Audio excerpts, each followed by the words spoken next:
Este é o podcast Sobre um Dizer. Eu sou a Cauana Mestre. E eu sou a Licene Garcia. Somos psicanalistas e aqui conversamos sobre filmes, séries, literatura, coisas da vida. E claro, sempre com a psicanálise.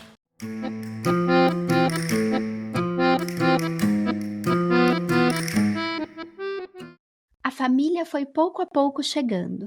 Os que vieram de Olaria estavam muito bem vestidos porque a visita significava ao mesmo tempo um passeio a Copacabana. A nora de Olaria apareceu de azul marinho com um enfeite de paetês e um drapeado disfarçando a barriga sem cinta. O marido não veio por razões óbvias. Não queria ver os irmãos, mas mandara sua mulher para que nem todos os laços fossem cortados. E esta vinha com seu melhor vestido para mostrar que não precisava de nenhum deles. Depois veio a nora de Ipanema com 2 netos e a babá. Fingia se ocupar com o bebê para não encarar a concunhada. À cabeceira da mesa, a matriarca que fazia 89 anos e acompanhava fascinada e imponente o voo da mosca em torno do bolo. Então entraram José e família. E mal eles se beijavam, a sala começou a ficar cheia de gente que ruidosa se cumprimentava, falando, arrastando crianças, enchendo a sala e inaugurando a festa. Os músculos do rosto da aniversariante não a interpretavam mais, de modo que ninguém podia saber se ela estava alegre. Estava era posta à cabeceira. Tratava-se de uma velha grande e magra, imponente e morena. Parecia oca. 89 anos, disse Manuel. É um brotinho, completou o espirituoso e nervoso, e todos riram, menos a sua esposa. A velha não se manifestava. E quando a mesa estava imunda, as mães enervadas com o barulho dos filhos, Zilda, a dona da casa, acendia a vela do bolo e se perguntava angustiada se estariam pensando que a vela, simples, tinha sido escolhida por economia. Mas pensava também que ninguém havia contribuído com uma caixa de fósforo sequer para a comida da festa que ela servia como uma escrava, os pés exauridos e o coração cansado. Todos batiam palmas e gritavam, e logo mais o bolo já estava desabado e a toalha manchada de Coca-Cola. Eles se mexiam agitados, rindo sua família. E ela, a mãe, a aniversariante, olhava-os piscando. Todos aqueles seus filhos e netos e bisnetos que não passavam de carne do seu joelho, pensou de repente, como se cuspisse. Continuava então com sua mudez, que era sua última palavra. E de repente veio a frase. Até o ano que vem, disse José subitamente com malícia. E a velha, de súbito, cacarejou um riso frouxo, abriu a boca e disse. Pois é, Clarice Lispector em Laços de Família. Bom, hoje estamos aqui com um convidado muito especial, que é o Marcelo Veras, que é psicanalista, analista membro da Associação Mundial de Psicanálise, psiquiatra do PSIL, que é um projeto de saúde mental da Universidade Federal da Bahia, é escritor também de vários livros, entre eles A Morte de Si, que é finalista do Prêmio Jabuti do ano de 2024. Marcelo, muito obrigada por ter aceitado o nosso convite. É um prazer imenso conversar com você sobre um tema muito caro, né, para psicanálise, que eu acho que a gente vai tocar em várias camadas, e que é o Natal em família. O que significa encontrar com a família no final do ano? O que significa se encontrar com isso que é familiar e infamiliar na família? E por que esses encontros causam tanta angústia e afetos tão múltiplos nas pessoas? Então, acho que a primeira pergunta por onde, né, a gente podia começar nessa conversa seria assim, que lembrança que você tem de um Natal em família? Eu já tenho idade suficiente para ter muitos natais. Vocês querem uma lembrança boa ou uma lembrança marcante? O que você quiser falar, o que você quiser dividir com a gente. Porque assim, eu não venho de uma apesar de vir de uma família até religiosa, né, católica, né, que fala, né, do Natal, mas Natal nunca fez parte na minha vida, assim, de um momento como em alguns pacientes, alguns amigos eu vejo, que entram em verdadeiro transe, né? Não, tentando fazer do Natal talvez assim a última boia de salvação para que aquela família fique feliz na foto, né, e fique ali. Então, eu nunca tive muito isso, até porque, para mim, desde muito cedo, o conceito do que é família sempre foi muito complicado. Eu levei isso muito na minha análise. Porque meu pai, né, então, homem casado, com uma família, mas eu era o filho da outra, eu era o filho, minha mãe era amante. E nos anos 60 você ser filho da amante não é uma coisa muito fácil, né? Uma mulher ter um filho só, né, sem poder dizer quem é o pai, né? Então, sempre assim, o início da minha vida foi marcado assim por uma evitação do escândalo. E como nesse sentido assim, onde eu passava os natais, então iniciais da minha infância eram em Belo Horizonte, né? Eram na casa da minha avó, não, minha avó morreu. Tinha 11 filhos, eu tenho muitos tios, né? Mas todos quase da minha idade, assim, os mais jovens batem muito comigo, os mais velhos. E era uma casa muito, muito pobre, então era uma casa que não tinha essa história de um presente para cada, né, para cada filho. No começo não tinha nada disso. É claro que a gente vai mudando de vida, vai indo.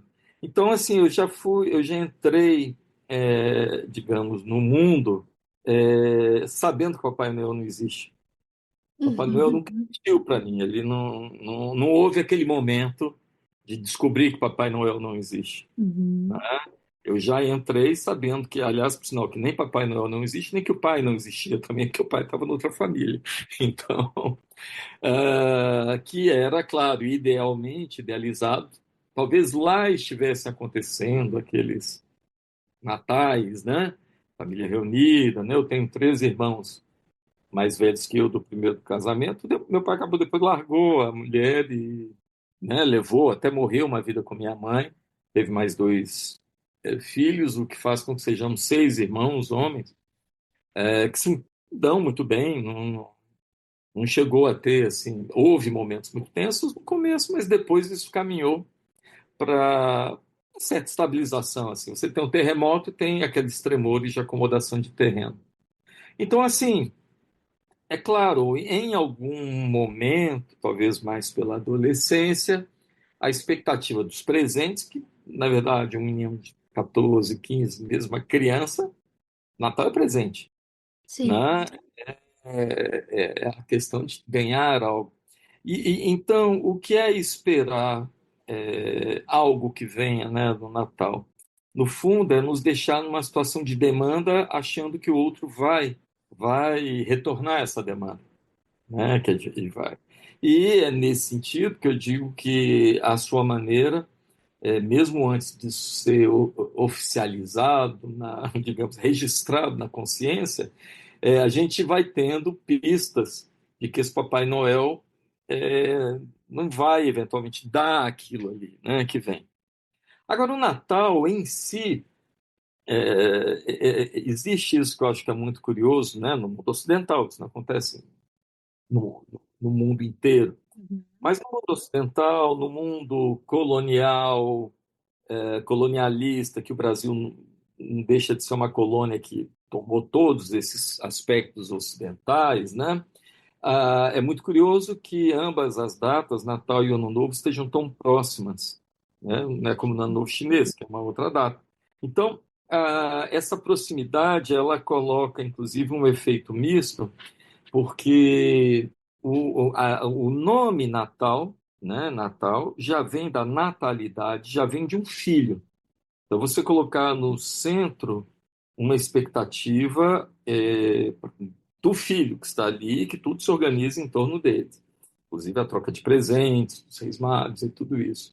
Então, é nesse momento que me parece que o peso da família é um tanto quanto maior, porque a própria cena, o próprio presépio é uma família, ou seja, é uma data em que a família ela aparece nas vitrines, ela vai aparecer revistas, ela vai aparecer em tantos lugares, né?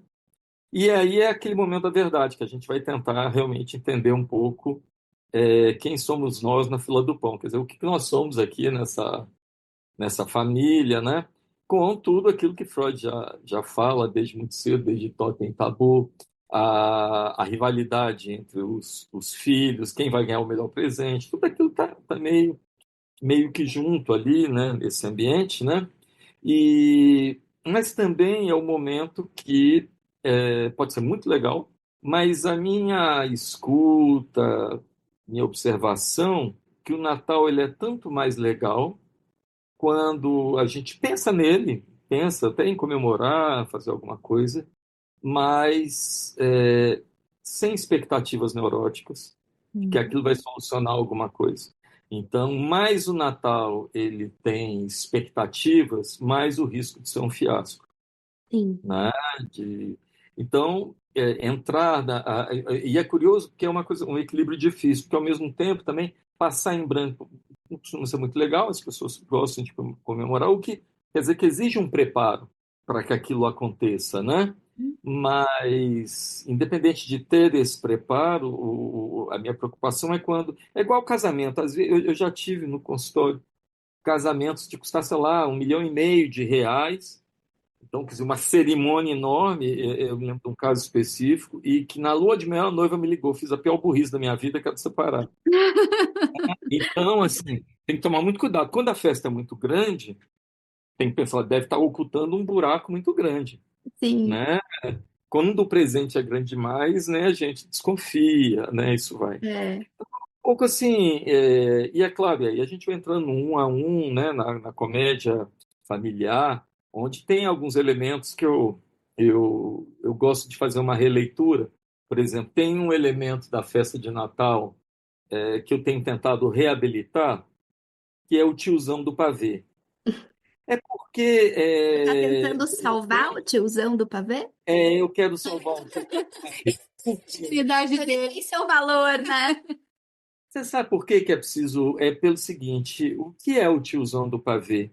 O tiozão do pavê é aquele sujeito às vezes está aposentado, não sabe muito bem ainda o que ele é na vida e ele quer ser agradável, ele quer ser engraçado, ele quer erra de todos os jeitos ali, mas percebam que tiozão do pavê é um etarismo, Sim. né? Isso é colocar, digamos assim, o que se espera, né, da idade é que nos tornemos todos tiozão do pavê. Uhum.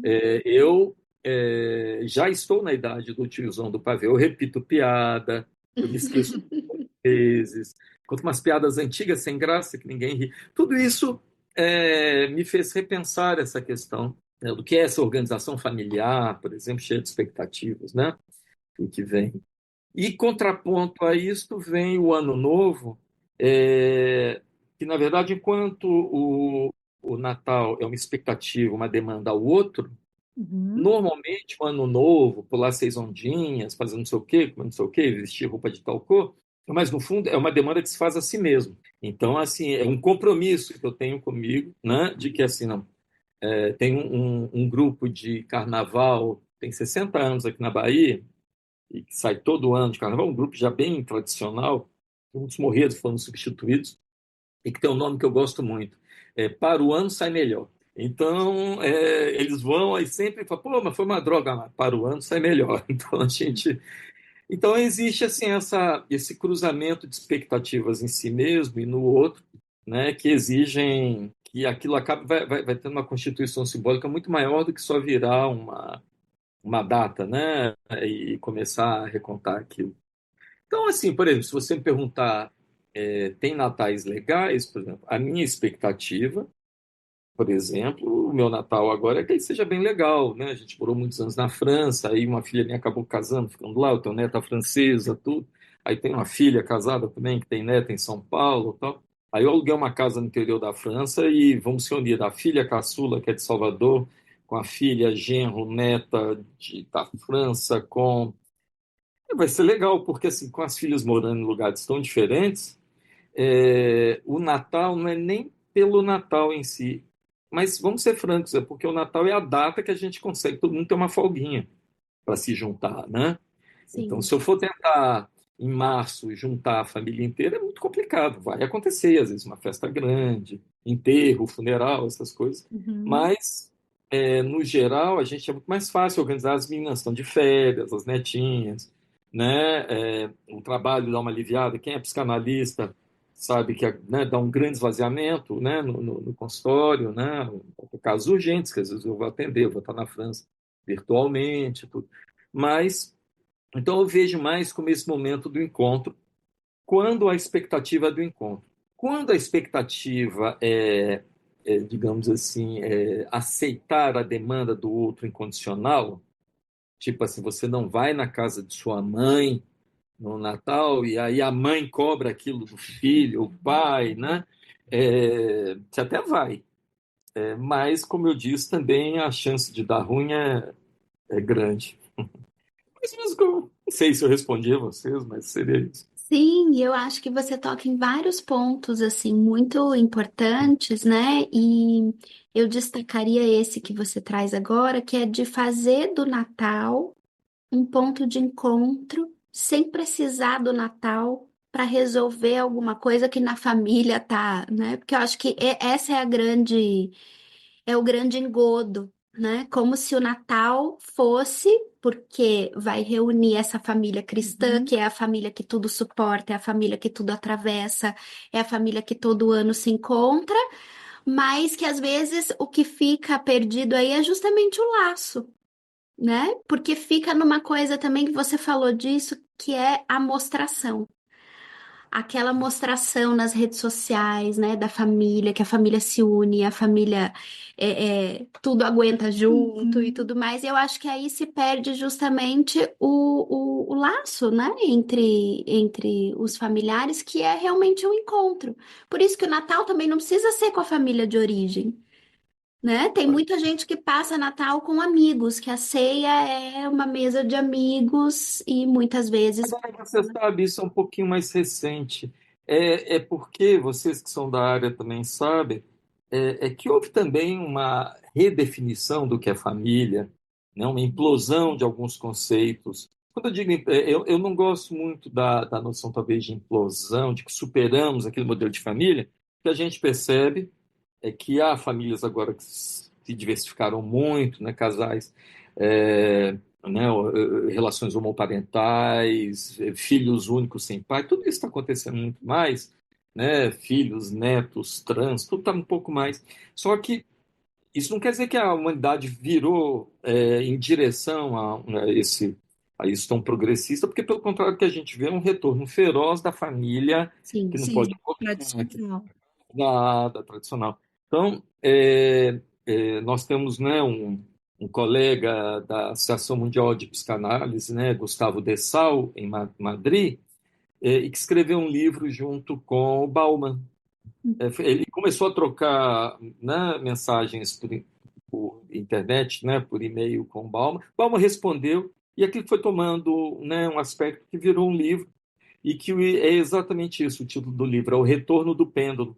Quando a gente pensa que o mundo está indo assim para uma abertura, né, uma distensão na moral, né, por exemplo, como foram os anos 60, né, que a liberação de drogas volta-se a favor do aborto, né, mulheres queimando sutiã em praça pública, tudo. E aí o pêndulo volta ao contrário, com Damares dizendo meninos usam azul, meninas usam rosa, né? E eu acho que, por isso que essa frase que eu já citei em mais de um lugar, que é do Wisnik, define bem o que eu acho o mundo de hoje. O mundo não tem equilíbrio, só equilibristas. Temos que tentar nos equilibrar sem a expectativa de um equilíbrio. Mas será que havia equilíbrio ou ilusão de equilíbrio? Talvez O mundo, não havia, nunca houve equilíbrio. Para mim, o mundo não tem equilíbrio. Né? O que existe são sempre imposições de um equilíbrio que, se ele vem do outro, não é mais equilíbrio.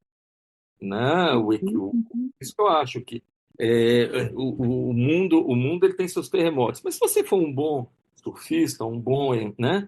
se você fica muito retesado num determinado tipo de mundo, num determinado tipo de episteme, se você vira um psicanalista que só faz ler Lacan, Freud, ficar nas escolas e não abre um pouco, não olha, por exemplo, um livro que eu escrevi foi sobre a pandemia, o Ruídos e Silêncios. Eu concluo esse livro dizendo que assim, qual foi o meu saldo como psicanalista do lockdown? Às vezes eu estava fazendo uma interpretação que era bacana, tudo, caía, né? Caía a internet, eu não sabia se ele tinha ouvido, se não via. Ou às vezes eu ia falar uma formulação ninja, e aí o carro do ovo passava alto atrás, eu tinha que esperar o carro do ovo passar. E aí eu concluo dizendo isso. Eu acho que qual é a lição da pandemia para os psicanalistas é que eles precisam aprender a escutar o carro do ovo, né? Olhar o que se passa no Sem mundo, né? dúvida. Uhum. Então, é um desafio à própria psicanálise, mas assim, tudo que tende a ser dogmatizado, regulamentado, como agora o risco da psicanálise em Brasília novamente ser regulamentado, tudo isso, é claro que não dá para esperar coisa boa daí, não. Acho que você falando do carro do ovo, né, me fez voltar justamente no tiozão do pavê. A gente precisa dar a voz pro tiozão do pavê, porque tem alguma coisa aí que ele traz de como as coisas em família, que ele revela, né, de como algumas coisas em família, nos laços, funcionam. Com certeza. Faço um pouco isso. Então, por exemplo, eu acho que quando vocês me perguntam do Natal, eu acho importante isso, introduzir, né, novos elementos, mas eu nunca tive, por exemplo, eu tenho filhas em idades, eu- nós somos casados, né, o mesmo casamento, um casamento longo, mas nós tivemos filhas em idades muito diferentes. Eu tenho uma filha de 43 anos, que mora em Paris e tal, uma de 36, muito tempo depois, que mora em São Paulo, e uma caçula de 22, que estava até na Universidade da China, estava em Xangai, lá estudando, voltou agora. Então, idades muito diferentes. E eu estava me lembrando que para nenhuma delas, eu acho que nenhuma delas acreditou em Papai Noel. Nunca contei essa história, nunca. Presente, sim, né? Jantar, sim, mas nunca houve essa expectativa, assim, né? Na minha casa nunca teve, até porque talvez como eu fui pai muito cedo e praticamente assim, eu fui pai e fui parar no divã, 40 anos de análise, formação psicanalítica, eu posso dizer que a experiência de que o outro não existe, que o outro é barrado, que é o nome que a gente dá ao Papai Noel, não Uhum. existe. O outro é Sim, barrado, sim. não Uhum. vai dar aquilo. Esse S de grande abarrado para os lacanianos duros, ele se apresentou muito cedo, então não. E como assim é uma família, nossa família, quer dizer, eu, minha mulher, nossas filhas, não é nem que a gente seja ateu, a gente não tem esse lance do. Talvez até por raiva, porque eu não podia ser batizado, porque eu era filho, né, bastardo. Eu nunca me preocupei com os rituais da igreja. Eu só sentia assim que a gente estava. Eu até ri com minha mulher. Eu acho que a gente não está dando educação religiosa nenhuma para essas meninas. Foi quando minha filha, que hoje é uma cientista, tinha uns 7 anos, ela chegou: Papai, cristão é um Cristo grande? Eu falei: não está sabendo passar nada para elas do que é religiosidade. Mas sabe que você falando do Papai Noel, eu lembrei que a minha filha tem 7 anos. E esse ano ela falou alguma coisa do Papai Noel e eu olhei pra ela com cara de espanto, porque no ano passado ela já tinha dito: Mamãe, Papai Noel é o do shopping que é só um homem que se veste e bota uma roupa vermelha. E aí, e a gente também nunca fez um estardalhaço com Papai Noel, mas é aquela coisa da cultura que tá por aí, A né? escola vai isso tudo. Exatamente, as avós, né, e tudo mais. E esse ano ela falou: Ah, então eu vou pedir pro Papai Noel um patins. Eu falei: Ué, mas o Papai Noel voltou? E aí ela disse assim: Ah, mamãe, eu já sei que ele não existe, mas eu vou fingir mais um pouco. Você está entendendo? E somos todos nós fazemos isso. Sim, Todos nós sabemos que o outro é barrado, mas pelo simples, eu não vou pular 7 ondinhas na praia quando eu for. Então, exatamente. assim, eu acho que é por isso que o trabalho da psicanálise é um trabalho complexo, porque é um exercício incessante de perceber que a gente está indo num caminho e que dá uma consistência ao outro, e aí a gente avança mais na análise, é que ele perde a consistência. Aí você acha que está vacinado daquilo, você percebe que está dando consistência novamente de uma outra maneira, né? Eu que fui diretor da Escola Brasileira de Psicanálise, é, obviamente, já tem 10 anos isso, eu fazia análise e tudo, e eu me lembro de uma vez que eu levanto muito essa questão do que é dirigir a EBP e tudo, e em análise, como eu analista, estava vendo assim, eu não posso fazer da Escola Brasileira de Psicanálise um outro consistente. Uhum. A escola é um outro barrado, Uhum. né? Senão a gente não é nem condizente com o que Lacan propõe. A prova disso é o que o próprio Lacan diz, que tem que haver dissolução. Você tem que dissolver e depois refundar a escola alguna. Cartel funciona bem por isso, né? Porque é algo que estuda, mas cartel se passa 2 anos, 3 anos, vira um grupo. Então, Uhum. quando você monta um grupo que você sabe que existe ali uma dissolução, aquilo dá um efeito de precipitação, né? Que eu acho que é importante. Então, assim, pensando um pouco né, avançando um pouco mais para essa questão natalina, é claro que tem aí uma interpolação bastante estudada pela psicanálise lacaniana, mas bastante contundente quando a gente percebe e lê. Eu sou um leitor meio voraz, mas de literatura clássica, moderna, eu leio um pouco de tudo. Rarissimamente você vai ver se é um livro na mão lendo alguma coisa.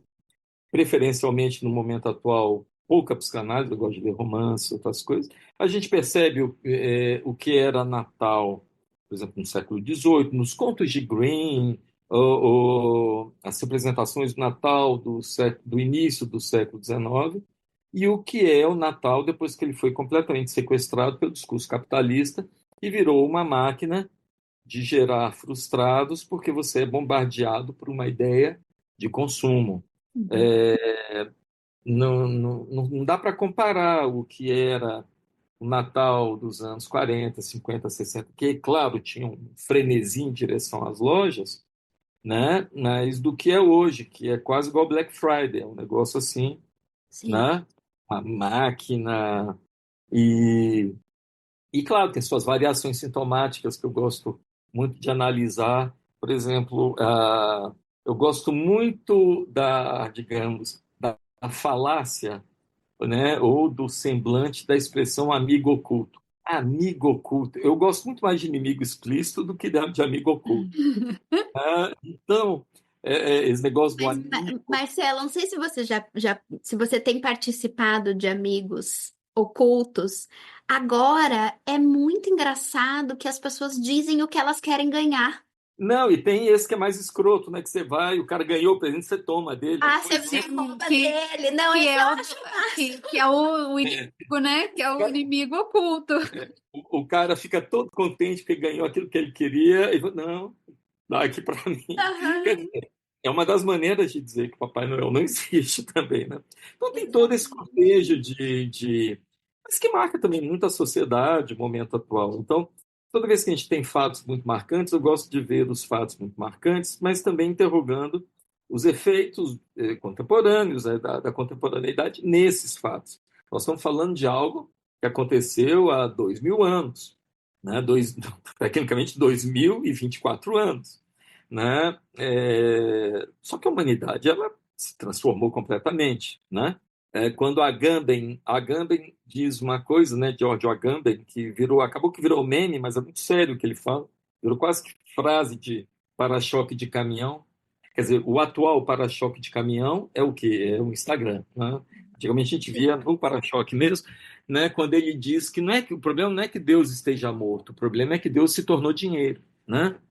Então, e hoje em dia isso capitaneia muito essas relações, que faz com que alguém que queira fazer algo extremamente banal, eu vou passar aqui com amigos, ele vai ter a sensação assim de que está perdendo algo grandioso. Tem essa ideia que o mundo passa, que tipo, você sempre está perdendo um plano incrível em algum lugar ao mesmo tempo, que tem até deram um nome para isso, Como? né? Que Né? é o FOMO, né? Fear of Missing Out, que é essa ideia de que está tendo alguma coisa genial que eu estou perdendo, faz com que você não viva tanto o momento. né? Você está tão preocupado com o que você perdeu que você não olha com o que você está tendo ali, né? Então, é claro que isso aí tudo tem que ser levado em conta, né? No momento atual, desse mês. Sim, você sabe que você falando do Natal, eu lembro muito do Natal na minha família, que meu avô, ele se vestia de Papai Noel. Ele era o Papai Noel da cidade. Então, ele nos finais de ano, ele ia para a praça e as pessoas iam lá, né? Visitá-lo no coreto da cidade. E o Natal em casa, né, na família, só acontecia quando ele chegava. Então, era a última casa que ele passava, O último era dos natais. os últimos dos natais, ele já chegava cansado. E aí todo mundo sempre soube que era, né, meu avô, mas era toda aquela cena quando ele chegava, Pois é, como se fosse. perceba, por isso que eu não sou radical contra. Eu não tô querendo passar aqui a ideia de que eu sou contra a família, contra a tradição. Isso é uma bobagem. Todos nós temos tradições. Mas é resgatar o bom lado das tradições, que é aquilo que faz o seguinte: o que é de um neurótico na análise? O que ele faz? Ele só consegue olhar tudo de ruim que tem, né, nas histórias, fica levando aquilo para analista e tal. E um belo dia você percebe que não era bem assim. Havia desejo que circulava ali também. Exatamente. Havia É. amor, E tem laço. uma coisa, por exemplo, que mais de uma vez eu já percebi na clínica, né? Parece que não tem nada a ver, mas tem muito a ver com isso. Por exemplo, pessoas que ficaram muito tristes lá porque a mãe fugiu com outro cara e abandonou. Uhum. E aquilo é contado na análise, né? Depois até reencontra a mãe pode voltar, tudo. E o mais difícil do neurótico é perceber, porra, talvez a mãe tenha sido apenas fiel ao desejo, né? E que no fundo havia uma fidelidade ali, né? Naquele ato, né? Ou seja, ser fiel ao desejo, o desejo é tão errático, né? Ele tem tantas, né? Não é objetivo como, né? Os objetos da demanda que são todos orientados pelo outro. Então, são muitas situações como essa, assim, que a gente critica. É um pouco a reabilitação do tio do pavê que eu estou falando, assim. Uhum. É um sujeito que está ali, sei lá, virou bolsonarista rígido, não sei o quê, mas que eu ainda sou digamos assim, nesse ponto me considero psicanalista mesmo, full time, nesse sentido. Eu nunca acredito em histórias absolutas, em pessoas que são ou mal. Exato. Então, Uhum. porque veja, era interessante que, por exemplo, esse meu avô, ele era uma pessoa muito austera, muito distante o ano inteiro. E somente vestido de Papai Noel ele conseguia estar presente em família. Então, a noite em Natal acontecia justamente naquele único instante que ele podia estar presente. Então, ali ele era o bom velhinho, sabe? De algum modo, mas é nesse sentido, assim. Então, tem Ou essa. seja, pode dizer, existe ainda algum fio de esperança no patriarcado, né? Ele não tá- Sim. Algo ainda pode vir do patriarcado, né? Não é só.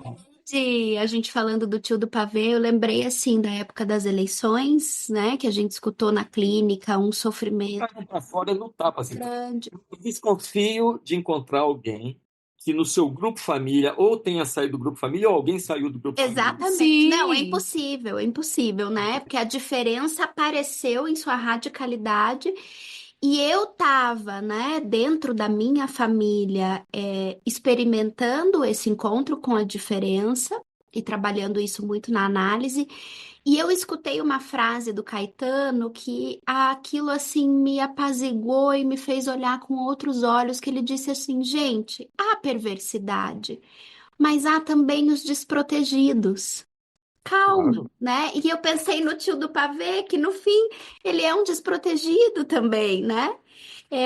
Então, poder dar dignidade a essas figuras que fazem o encontro familiar. A Uhum. gente vai falar de quem no dia seguinte? A gente vai falar da piada do tio do pavê. E Exato. como todo ano ele vem, ele diz a mesma coisa e todo mundo finge que ri, Não, e já tudo, tá né? esperando, né? Já tá, Você já exatamente. espera por essa piada, por esse momento. Ah, foi Natal passado, não me lembro, passado, retrasado, que estamos uns amigos até.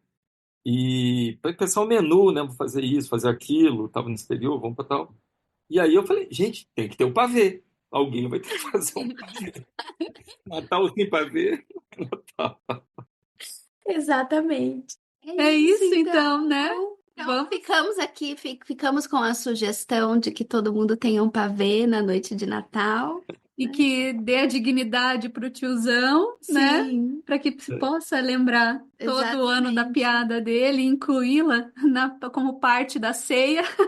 E bons Eu, encontros. eu vou, né, me permitir, a gente falou antes de começar a gravar, de fazer a menção aqui no livro, A Loucura Entre Nós, que eu começo, é um livro sobre suicídio, mas eu começo esse livro exatamente falando do baiano Assis Valente, grande compositor que se matou, mas onde a gente percebe nas músicas de Assis Valente, já tinha ali uma carta de despedida e a gente cantava alegre. Eu me lembro, todo mundo ficava rindo cantando as músicas de Assis Valente, sem prestar atenção no conteúdo, né?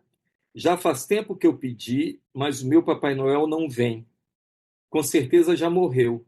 Ou então felicidade é brinquedo que não tem, não é? Anoiteceu, o sino gemeu e a gente ficou feliz a rezar. Papai Noel, vê se você tem a felicidade para você me dar. Eu pensei que todo mundo era filho de Papai Noel. Ou seja, aqui ele está constatando que nem todo mundo é filho de Papai Noel, não é? Ele conta que essa música que ele considera uma das melhores músicas dele, né? Noite Feliz, todo mundo canta ainda, até hoje, né? Música dos anos 40. Como é que ele teve a inspiração? Ele estava no fim de ano, na época do Natal, e ele estava no Hotel Spelunca, salvo engano, no Rio de Janeiro. E quando ele chega nesse hotel, estava muito deprimido, assim, para piorar, tinha uma foto, sei lá, um anúncio de uma revista, que era a foto de uma menininha preta, pobre, com um sapatinho olhando para o céu. E aquilo deu uma tristeza infinita, assim, muito grande nele, porque ele enxergava, de uma certa maneira, o vazio daquele sapatinho, né, que estava ali. Então foi dali que saiu. Eu pensei que todo mundo era filho de Papai Noel, né? Ou seja, um outro aspecto do Natal, já que você falou dos desprotegidos, vamos aproveitar para não esquecer que nem todo mundo é filho de Papai Noel. Há os que não são, Sim. E olhar para eles, né? claro. Bom, é isso. Muito Obrigada, obrigada, Marcelo. Marcelo. Foi um prazer conversar com você. Muito obrigada mesmo. Ótimo. E bom Natal! Bom Natal!